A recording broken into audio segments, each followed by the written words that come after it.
One of the world's largest motor shows has kicked off in New Delhi with Prime Minister Narendra Modi saying India's automotive industry is future-ready, and it looks like electric vehicles might be driving that future, going by the big reveals. While the world anticipated Tesla's affordable electric car and China saturated markets with compact EVs, India stealthily unveiled a game-changer nobody saw coming. A brand new electric vehicle priced at just $299 is now rattling the global EV industry to its foundation. It's not merely inexpensive. It's clever, efficient, and entirely crafted on Indian soil. How did a startup achieve this feat?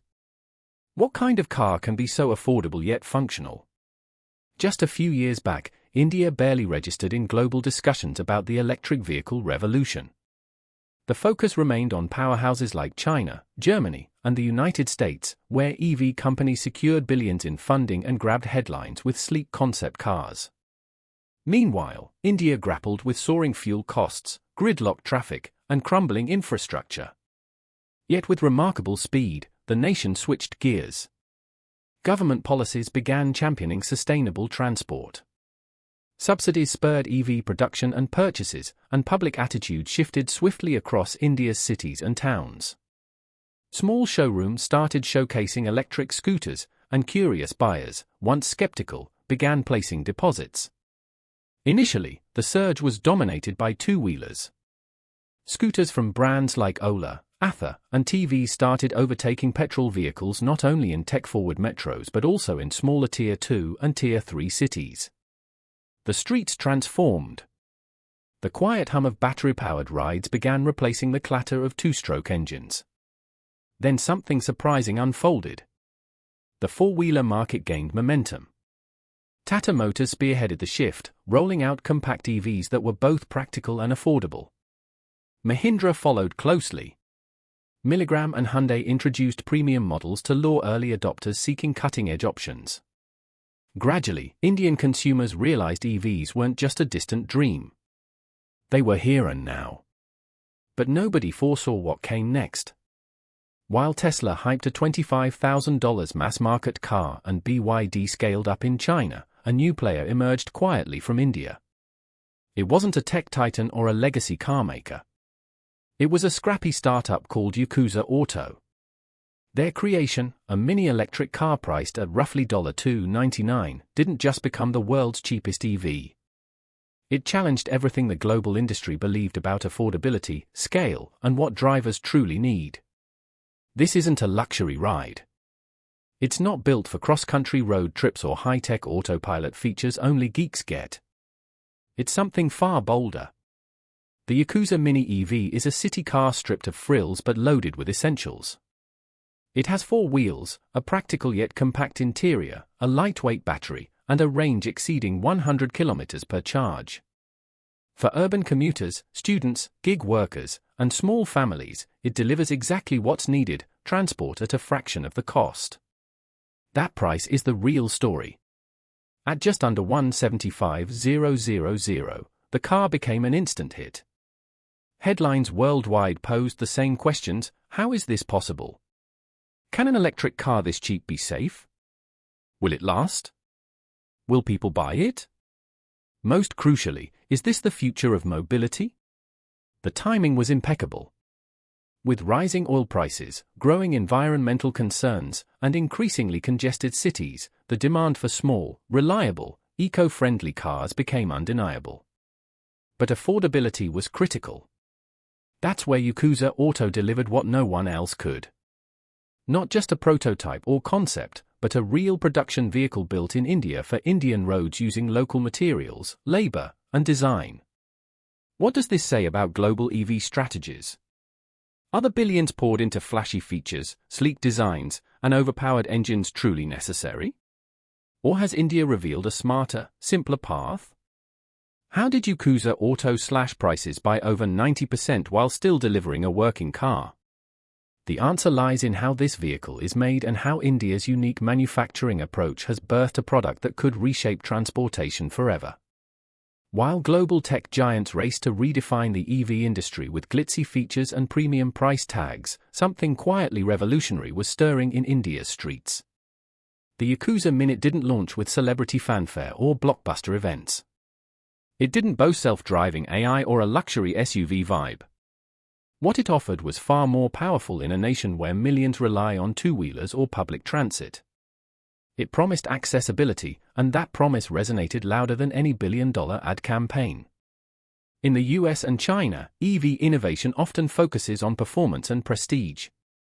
Tesla's Cybertruck, for example, generated massive buzz and pre-orders, but even its cheapest model remains out of reach for many middle-class families.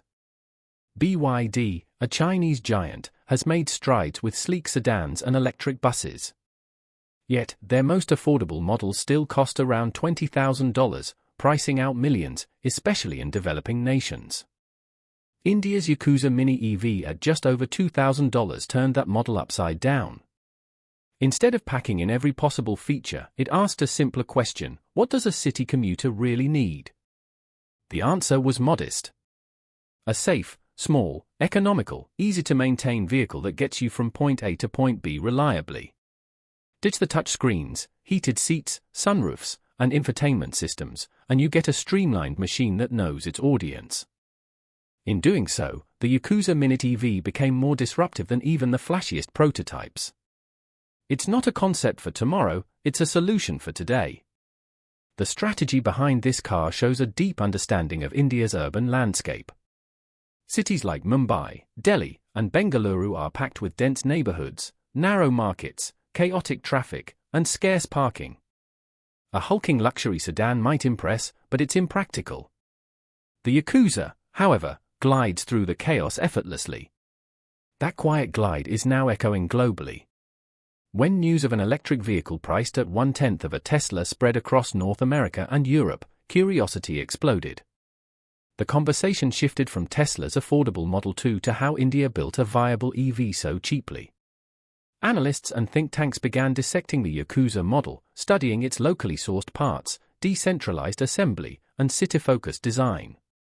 What they discovered was eye-opening. Yakuza's affordability didn't come from cutting corners. It came from reimagining the supply chain. While others bet big on robotic factories and global logistics, Yakuza leaned on skilled labor, local factories, and just-in-time production. This approach didn't demand billion-dollar investments. It required ingenuity, persistence, and a keen grasp of Indian consumer needs. That's the real disruption. The Yakuza Mini EV wasn't chasing global acclaim. It was built to serve communities. Yet, in doing so, it caught the eye of global players now rethinking their strategies. What happens when innovation comes from the ground up, not the top down? What happens when the EV revolution isn't driven by Silicon Valley or Shenzhen, but by a workshop in Meerut or Pune? This underdog story doesn't end here. Next, we'll dive into how India's EV infrastructure is quietly evolving and how this tiny car might soon cruise roads far beyond its homeland. Could the Yakuza Mini EV become the first truly global people's car of the electric era? As the Yakuza Minute gains global traction, something even bigger is unfolding behind the scenes. It's not just about the car. It's about the roads, plugs, wires, and energy that make it possible. Because for any electric revolution to succeed, the vehicles are only half the equation. Infrastructure is the real game changer, and India is building it faster than many realize. Just a few years ago, driving an EV across Indian cities sparked countless concerns. Where would you charge? How long would it take? What about power outages? Could an EV handle the heat, monsoons, or rough roads? Today, those doubts are fading fast. Across India, thousands of charging stations are quietly popping up, not just in major cities like Delhi or Bengaluru, but in fast-growing Tier 2 and Tier 3 towns. You'll now find chargers at malls, office lots, metro stations, highway stops, and even residential areas. Some offer fast charging for small cars like the Yakuza Minute, juicing up in hours. Others provide overnight options for apartment dwellers. What once felt like a hurdle is now just part of daily life. But charging stations are only part of the picture. The real story is the electricity powering them.